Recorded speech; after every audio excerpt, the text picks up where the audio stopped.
Dave here from Dave's Ultimate Automotive in Austin, Texas. We're going to be talking about how to replace your air filter. Now, in most cars today, the setup is going to be very similar to this. Most cars are fuel injected. You'll find an air filter housing box somewhere in the engine compartment, either one side or the other, even on the top. Usually it'll say air filter. I have pictures on the top that indicate that it is the air filter housing. Most of them are real simple. They're designed where you can get them in and out easily.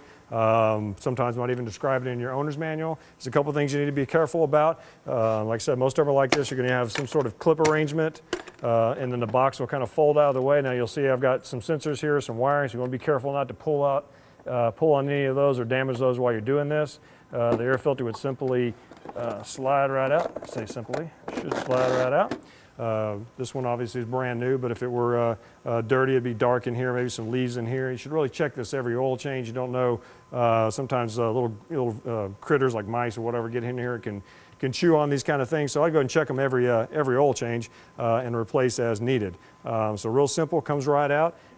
You just pull the box back and work it back into its groove, down, back in, make sure the foam seats against the box properly.